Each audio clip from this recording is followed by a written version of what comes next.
سیدنا ابو ذر غفاری رضی اللہ عنہ فرماتے ہیں کہ میں نے رسول کریم صلی اللہ علیہ وسلم سے سنا کہ زمزم کا پانی مبارک اور برکت والا ہے، بھوک میں کھانے کا کام دیتا ہے اور بدن کو غذائیت فراہم کرتا ہے۔ رسول کریم صلی اللہ علیہ وسلم کا ارشاد ہے کہ زمزم کائنات ارضی کا بہترین پانی ہے جو بھوک میں کھانا اور ہر مرض میں شفا ہے۔ زمزم پینے کے بعد پانی کو چہرے پر ملنا اور سر پر ڈالنا بھی آپ صلی اللہ علیہ وسلم کی سنت مبارک ہے۔ امام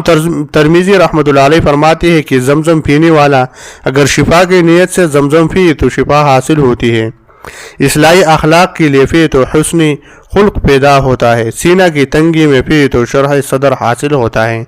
ظلمت دل مٹانے کو پیے تو نورانیت پیدا ہوتی ہے، تکالیف میں پیے تو آرام حاصل ہوتا ہے۔ غرض یہ کہ پیتے وقت جو نیت کر لی جائے اس کے مطابق فوائد و برکات حاصل ہوتی ہے۔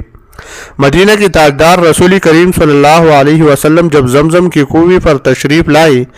زمزم کا ایک ڈول نکالا، اس میں سے پانی نوش جا فرمایا، پھر اور سیراب ہو کر پیا، پھر آپ اپنے منہ سے ایک گھونٹ کی اس ڈول میں کلی فرما دی اور پھر وہ ڈول زمزم کی کنویں میں ڈال دیا۔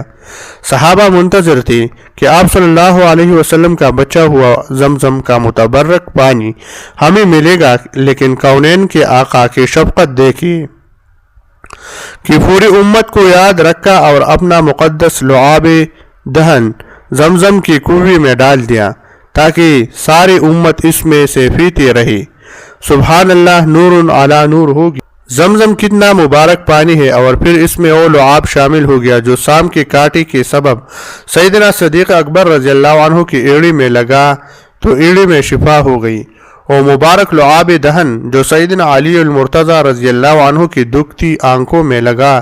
تو اللہ کے کرم سے شفا ہو گئی۔ وہ مبارک لعاب دہن جو کڑوے پانی کی کنویں میں ڈالا گیا تو پانی میٹھا اور شیرین ہو گیا۔ وہ مبارک لعاب دہن جو ایک کنویں میں ڈالا گیا جس کا پانی بہت کم اور نیچے تھا تو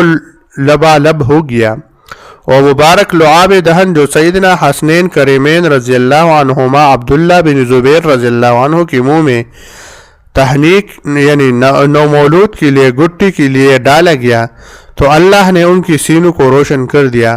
وہ مبارک لعاب دہن کی لٹکی مشکیزہ سے آپ نے پانی پیا تو ام ہانی رضی اللہ عنہا نے برکت کے لیے اس مشکیزہ کا وہ چمڑا کاٹ کر اپنے پاس رکھ لیا تھا جہاں آقائے کون و مکان سید الرسول صلی اللہ علیہ وسلم کا مبارک لعاب دہن لگا تھا۔ سبحان اللہ، جان محبوب دو عالم صلی اللہ علیہ وسلم پر ہر جان قربان، ہر روح فدا، ہر گل تصدق اور ہر